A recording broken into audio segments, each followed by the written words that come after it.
coming, so his lecture is cancelled. And now we move to a role of MRI in staging of rectal tumor, and is presented by Dr. Rasha Salah. She's a lecturer of radiodiagnosis at Ain Shams University and consultant radiologist at Misr Radiology Center.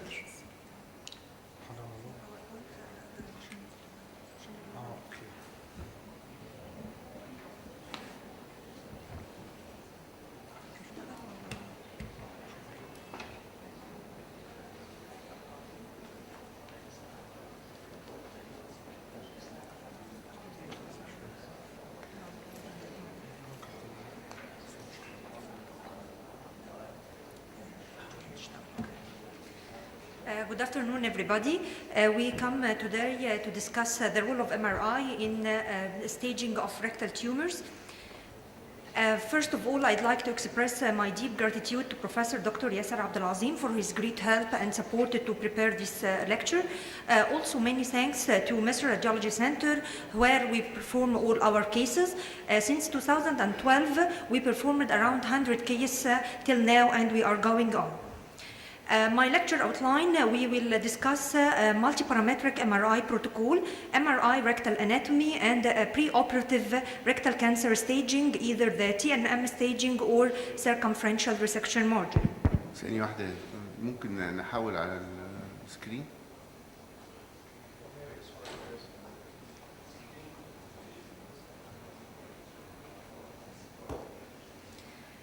Also, we are going to discuss the value of MRI in post-treatment and recurrence issues. As all we know, most of the rectal cancers are adenocarcinomas. Other less common tumors, including carcinoid tumors, lymphoma, and gastrointestinal stromal tumors. We use multi-parametric MRI protocol for assessment of rectal cancer tumors. These include high machine MRI, either 1.5 or 3T machine. We used phased array surface coil for examining the patient. First, we induced axial oblique T2 weighted images for the evaluation of the morphological assessment of the tumor. Also, we perform coronal and sagittal images to inform the extension into the anal canal and involvement of the anal sphincters. Moreover, we perform diffusion weighted images, or DWI, for quantitative assessment of the tumor cellularity and to assess the aggressiveness of the tumor, and can be used for follow-up. Perfusion MR can be used to assess the tumor angiogenesis and evaluation of the post-operative and post-adjuvant chemotherapy by using numerical data. And post-contrast images in the three orthogonal planes can be used in assessment of the tumor vascularity. As we all know, the rectum is about 15 centimeter length. The rectum could be started inferiorly at the insertion of the levator ani. Here we can see a coronal T2 image, and here is the line where there is a termination of the lower rectum and starting the anal canal inferiorly. Here we can see the external anal sphincter, and inside we can see the internal anal sphincter. And above this line lie the levator plate bilaterally. And above that line is the rectum. And the upper limit of the rectum is opposite the sacral promontory, and it can be demonstrated on the sagittal T2 weighted images. As we mentioned before, the rectum is surrounded by the mesorectum, which is a fatty tissue surrounding the rectum all over, being most pronounced on the lateral and the posterior portions of the rectum. It contains lymph nodes, vessels, and fibrous septa, and it is surrounded by the mesorectal fascia, which appears here in the MRI image as a low signal structure surrounding the fatty tissue, as we see by the arrows. Anteriorly, the mesorectum is fused with the Denevier fascia, and it appears more thicker than the rest of the mesorectum fascia. And here is a specimen for the mesorectum fascia, as mentioned earlier. So MRI with high resolution can be used for preoperative roadmap for the tumor, involving the T-staging, circumferential resection margin, and the distance from the anal verge and involvement of the anal sphincters. Also, MRI can be used as a prognostic effect in defining the preoperative therapeutic plan and assessment of the local recurrence risk. So, as we all know, the rectal cancer T staging involves 4 stages. First stage, just involvement of the mucosa and submucosa. And the second stage, there is involvement of the muscularis propria.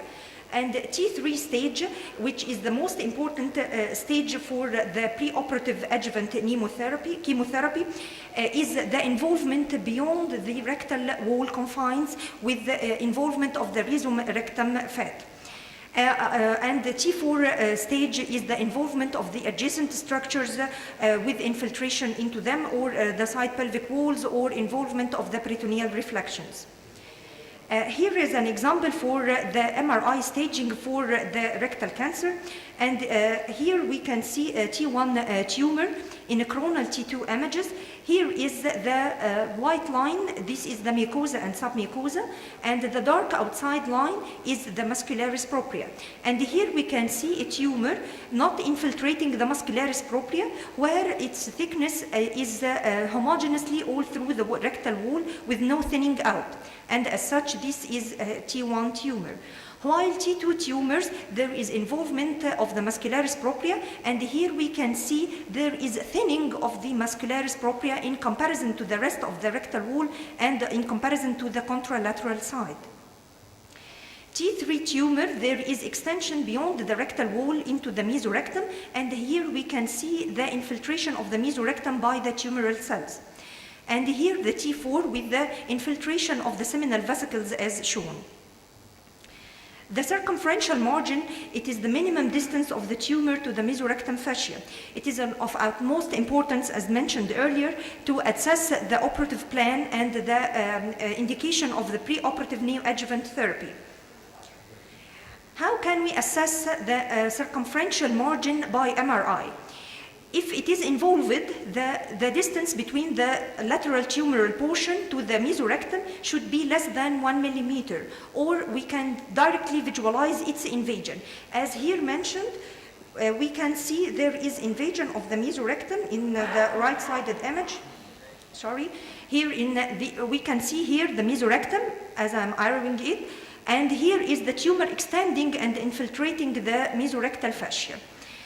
While the circumferential margin is not involved, or the free circumferential margin can be assessed by MRI when the tumor is away from the mesorectum by a distance more than 6 millimeter.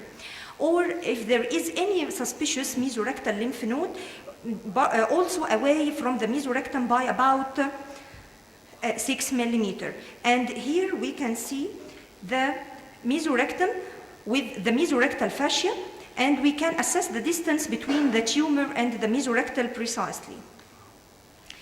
Here is a diagram for such evaluation. T1 and T2, there is no infiltration of the circumferential margin because, as mentioned earlier, they are confined to the rectal wall. But T3 tumors are infiltration beyond the rectal walls, and so there could be an involvement of the resection margin involvement. How can we assess this? Is all T3 tumors bad T3 tumors? No. Some T3 tumors are good T3 tumors because they are far away from the mesorectal fat, and so they are not involving the mesorectal fascia. But some of the T3 tumors are bad ones because they are infiltrating the resection margin with distance less than 1 millimeter from the resection margin and the mesorectal fascia. While T4 tumors, as mentioned earlier, there is definite involvement of the mesorectal fascia.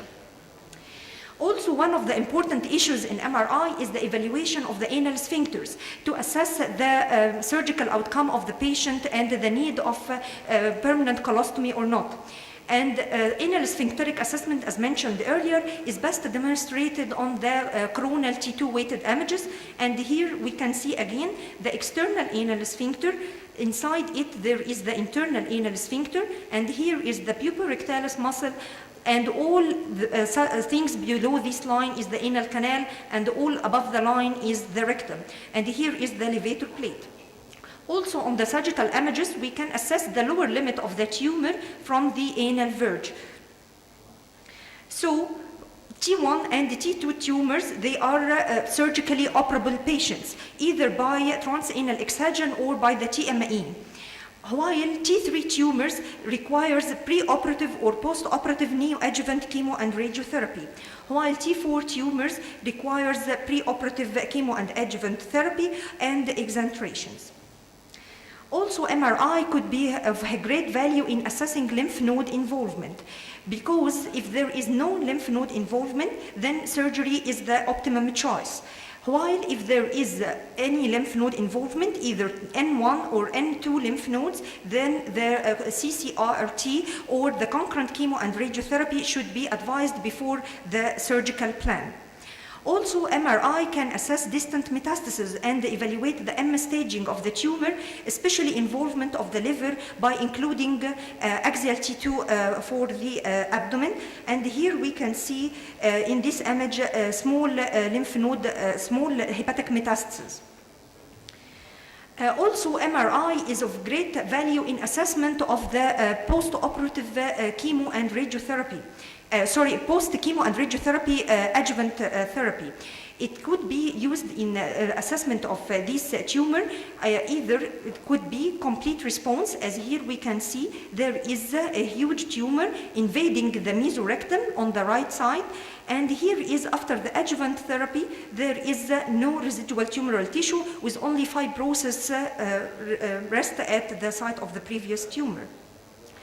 Another response to the CCRT is the partial response with the downstaging of the tumor from a higher grade to a lower grade. And it could be assessed by decrease of the volume of the tumor by more than 50%.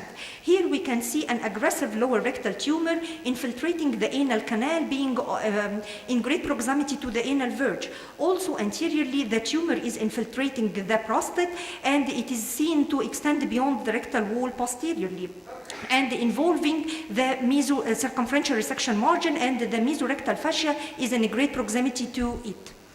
Here, after the chemotherapy, the tumor size is markedly reduced with less involvement of the anal canal, and there is less involvement of the prostate as well. Another response could be assessed if no appropriate response to the induced therapy. And here the tumor, no change before and after treatment. So how can we assess the CCRT by MRI? There are several methods for this assessment. First, we could use qualitative assessment. Qualitative assessment including visual assessment of the signal intensity of the tumor, which become more higher due to the edema and less cellularity, and less enhancement with the decrease of the vascularity of the tumor. But this is form some debates in some tumors, because some tumors respond to the therapy, but there is no actual reduction of the size of the tumor due to the induced post-therapeutic inflammatory changes and the swelling of the cells. So how can we assess these tumors? This could be precisely evaluated by a new technique known as diffusion and ADC map values. These act on the cellular basis of the tumor, not depending on the size of the tumor, because we can assess the ADC value in a numerical number, and you can follow it after the adjuvant chemotherapy, even before the actual size of the tumor is decreased. Also, we can perform perfusion-weighted images for the assessment of the tumor angiogenesis, and it also can be assessed by a numerical data that can be used follow-up using a number called the K-trans value. Here are some of our cases. This is an aggressive anterior wall rectal tumor, as we can see. The tumor is extending beyond the confines of the rectal wall. And here is the multiparametric MRI comes to assess this aggressive tumor. Here is the post-contrast images showing heterogeneous post-contrast enhancement, denoting high vascularity of the tumor. And here is the ADC map we talked earlier, and show remarkable zones of diffusion restriction, denoting high cellular packing of the tumor. And this value can be assessed by numerical data, and in this case it was measuring about 0.7. And this is the perfusion study presented in a color map. And as we can see, the hyperperfused portions of the tumor, which represented the most aggressive portions of the tumor, represented in red, while the rest of the less aggressive tumor represented by blue colors. Also, a value known as the K-trans value, and it is mentioned here, it could be assessed and can be used for further follow-up. Also, comparison between the tumor angiogenesis and the rest of the rectal wall can be done by the time intensity curves, where it shows rapid contrast uptake followed by rapid washout. Here in the red curve, compared to the uprising curve by the good rectal wall not involved. And here is another case where we can see the rectal tumor seen infiltrating the mesorectum, and here we can see it infiltrating the mesorectum in the conventional images and post-contrast images, and here comes the diffusion-weighted image for further evaluation. Also, there is a right obturator lymph node and can be precisely evaluated on the diffusion-weighted image as a diffusion restriction. Another case in the follow-up of the patients. Here, the conventional pre-adjuvant chemotherapy, and here after post-chemotherapy.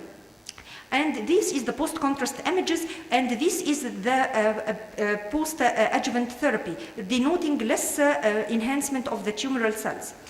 And in this case, there was an interesting finding is the diffusion-weighted image. Although there is still mural thickening of the rectum, yet the diffusion show less cellular packing, denoting marked good response to the therapy. And this is another case where the MRI plays a role in evaluation of the anal sphincters. Here is a lower rectal mass infiltrating the anal canal, and we can see it is seen below the line mentioned earlier, and it is seen here down in going into the anal canal with the abutting and invasions of the anal sphincters. Internal one for sure, with intact external anal sphincter. And here is post-therapy, there is less tumor size as mentioned.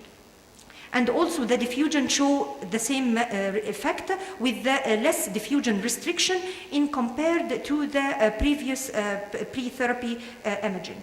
So to sum up, the MRI plays an utmost important in the preoperative staging for evaluation of extrarectal spread. If there is extrarectal spread or T3 tumor, then a preoperative adjuvant therapy is mandatory.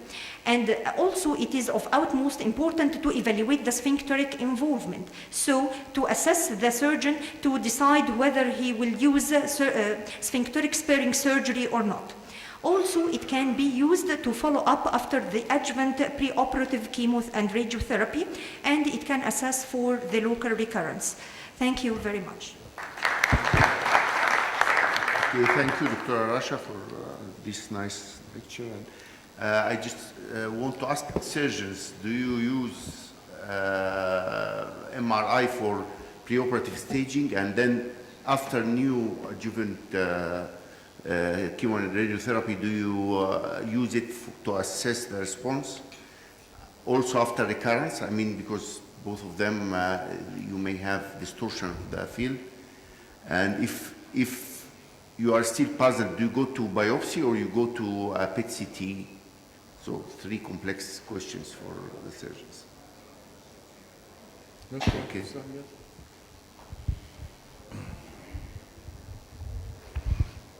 We rely very much on MRI in preoperative staging, definitely, but we rely on it for local assessment of the tumor and not for assessment of metastasis and the liver. So actually what we do in our practice is we start with doing triphasic CT for the liver and abdomen and pelvis. And actually if we find a tumor that is very apparent that it is locally advanced on CT, we do not do an MRI. We rely on CT because sometimes we are all aware that our tumors, our patients have very big tumors that you can easily pick up with the CT that they are locally advanced. So we do not do the MRI and we rely on the CT for before neoadjuvant and after neoadjuvant. If the tumor is questionable about local advance, we send them for MRI, and we get usually very good results from special centers. I'm not going to mention the name of centers, but of course you need a dedicated protocol and a good machine to get a good result. So we get very good results, yes, with the MRI. And then after chemo and radiotherapy? Yes, we follow up. If we did a pre-operative CT, a pre-neoadjuvant CT, we do a post-neoadjuvant CT. If we did MRI, we do MRI. And biopsies, do you revert to any biopsies, CT-guided biopsy for recurrence and for... For recurrence, yes, but not for the primary tumor. For the primary tumor, you go for endoscopic biopsies. But For recurrent cases, especially after abdominal hernia resection, we send the patient to do a PET CT to differentiate sometimes between fibrosis and local recurrence, and we send them also for guided biopsy. I mean, because we have now multi-parametric studies, including diffusion, perfusion, which can, I mean, give the same results and same information like PET CT. Did you try? In the NCI, we depend mostly on the CT for pre-operative and post-operative. اتفضل. Okay. الدكتور مدحت كان عايز يتفضل. هو الحقيقه ان تاسيس الريسبونس بعد كيمو راديشن ثيرابي ما فيش حد بيعمل بايوبسي. ليه؟ لان اتس فيري ديفيكالت تو جيت ا بوزيتيف بايوبسي في حته واخده كيمو راديشن. لانك حتى لو قطعت حته بالاوبن فاتس بيتر نوت. لكن في ريكارنس زي ما قال اللي احنا بناسس بقى في ريكارنس بنعمل بيت سي تي يوجوالي عشان تاسس كل بقى البودي اذا كان في ميتاسيس السوير ابارت من البلفس يعني. فبنعمل بيت سي تي بالذات لما تكون العمليه بتاع الريكارنس كبيره شويه.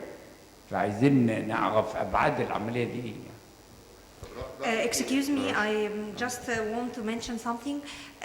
Now we can perform a whole body MRI for evaluation of the metastatic load of any tumor anywhere in the body, including the brain, lung, extremities, musculoskeletal system, liver, anywhere. And the diffusion weighted image plays a very important role in such evaluation, and it can be comparative to the SUV gotten from the PET CT. And it can be used in the follow-up as well as a quantitative numerical value by the EDC value, and it can be used as an alternative for PET CT in such patients without the cost of the high cost of the PET CT and the near or less exposure for high dose of radiations. In such a patient can't be exposed to a very high doses repeatedly of radiation, and such a MRI can overcome such a problem. لا يعني هو دلوقتي لما احنا ناسس تو ميثودز اوف انفستيجيشن يو هاف تو تيل اس السبيسيفيسيتي والسنسيتيفيتي. Many literatures عملت الفولس الكلام نيجاتيف دوت. والفولس بوزيتيف في الاثنين. تقولي لي ان ده الفولس نيجاتيف كذا وده الفولس نيجاتيف كذا، الفولس بوزيتيف كذا والفولس بوزيتيف. لكن كلام عايم كده لا مش هنكسبه. هو في ليترتشرز وفي يعني أنا يعني ما أعرفش. في كلام كتير اتقال في الموضوع دوت، وكانوا يعني more or less comparative. طبعا I'm not يعني precisely evaluating the يعني numbers ما دام انت now. بتعملي الدايناميك but it can be اللي used. قصدي الديفيوجن ويتد ايمج دي هتقولي لنا يعني عشان تقنعينا على ده. ماشيه وذي 90% بالنسبه للاثنين وذي ار بوث كومبارابل. واحده فيهم فيها راديشن والثانيه ما فيهاش راديشن. انما المشكله الاديوكيشن للناس is not to the level that they believe still in doing this instead of this. I think a combination of both one and one at least will reduce the irradiation for the patient as a whole, the whole extent of the disease, and will give more experience to the surgeons and clinicians about what we are doing in a whole body MRI and local staging. Dr. Medhat, if you... Okay. فندم البرايس البات سي تي is much much higher price definitely than a whole body MRI. Yes, it worth. 5000 و2000 تقريبا. It worth. Yes, 5000 و2000. it worth. It worth for the patient at least. Professor Medhat, if you have a positive bit after request the bit, Do you believe they need biopsy to exclude the possibility of false positive also? لا هي طبعا لو في بوزيتيف بيت وفي ماس خلاص يعني ما هي بيت سي تي بتبقى فبوزيتيف مات وريسكتابل او جو فور ريسكشن من غير بايوبسي طبعا مش to confirm يعني. لا ما Rasha, يوجوالي بيبقى yeah, بوزيتيف. Dr. Rasha, if you use the term circumferential margin, do you prefer to use this term post-operative? I believe that circumferential margin is a pathological term, not a radiological term. I think that the relation between potential circumferential margin can be used pre-operative when you look into the MRI, the relation between the tumor and the mesorectal fascia, and you tell me that there is mesorectal fascial invasion or not. But term circumferential margin, I believe it is a pathological term, not a radiological diagnosis. But in the literature, they are using It is such called a term.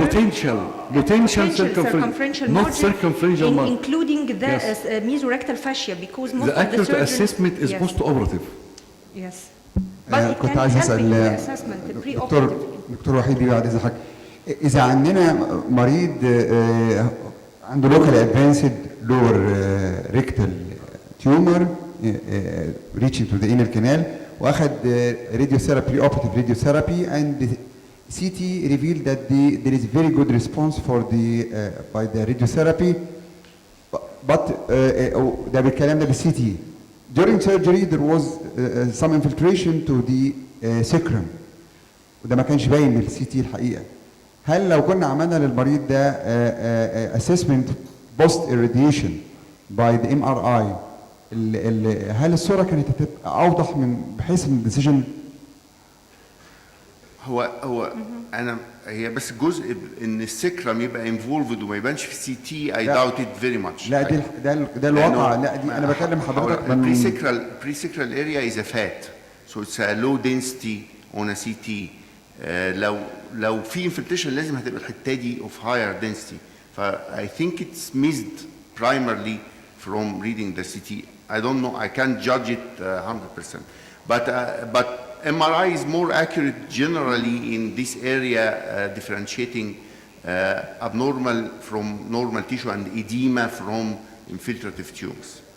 And then the last thing to revert to also biopsy you can do, but usually recurrence is more accurate doing biopsy than in after radiotherapy عشان radiotherapy يبقى فيه edema و tissues, necrotic tissues أكتر.